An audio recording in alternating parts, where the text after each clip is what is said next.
Aujourd'hui, dans notre parking préféré, nous allons parler d'un peintre euh, difficilement classable, surréaliste, figuratif, érotique, on ne sait pas trop. Lui-même d'ailleurs ne devait pas trop le savoir. Et son nom c'est Clovis Trouille, il est né en 1889, une année un peu magique, qui a vu la naissance de Jean Cocteau, Abel Gans, Heidegger, Charlie Chaplin, avouez qu'on fait plus mal, et qui va faire son service, il va obtenir un prix des Beaux-Arts dans la ville d'Amiens, et puis ensuite il va faire son service militaire en 1912. Pas de chance, c'est la génération qui va enchaîner ensuite avec les 4 années de la Grande Guerre. Il va s'en sortir et puis ensuite il va se faire embaucher dans un atelier comme, ça va être important, vous allez voir, comme maquilleur, retoucheur de mannequins, vous savez, les mannequins de vitrine à l'époque, qui étaient en cire, en celluloïd.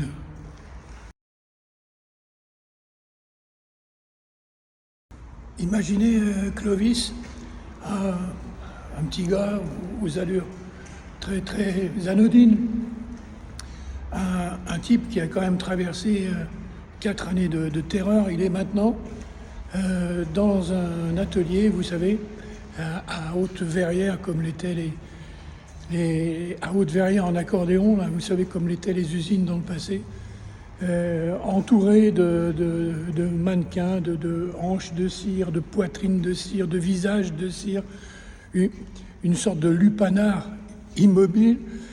Et le petit monsieur, le Clovis, ne rechigne pas à faire des heures sup, tard dans la soirée, tout seul avec son harem de celluloïd. Et là, évidemment, on peut l'imaginer. Bonjour tous les fantasmes.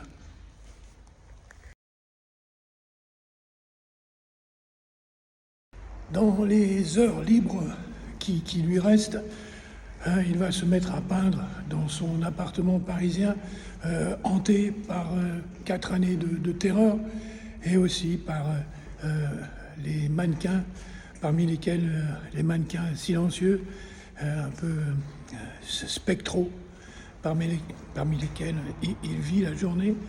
Et là, il va s'en prendre à tout le monde. Alors, au calotin, bien sûr, il est foncièrement anti-religieux, aux politicards de tout crin, tous ceux qui ont vu la guerre d'un peu loin, qui l'ont vu et qui l'ont lu surtout dans les colonnes de journaux.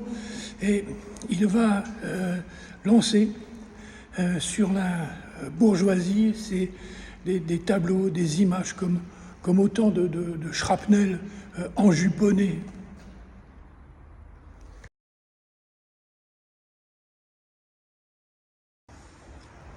Alors va naître un érotisme à la fois intime et bravache. Des couleurs criardes servent aux scènes d'alcôve. Et l'âge venant, le peintre va se servir de ces fantasmes, des fantasmes d'une désespérante vulgarité, mais banalité, mais pourtant servie par le jaillissement d'une verdeur et d'une jeunesse éternelle.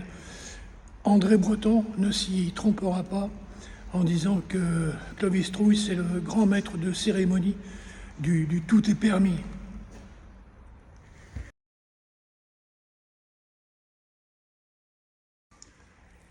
Avec Trouille, en effet, tout est permis. On a non seulement le pouvoir de faire face à ses désirs, mais on s'y plonge carrément. Observez ce tableau. Cette jeune femme perdue en forêt dans la nuit, Elle n'est pas aussi effrayée qu'on pourrait le penser, non. Elle semble prête à toutes les éventualités. Son visage est plutôt souriant.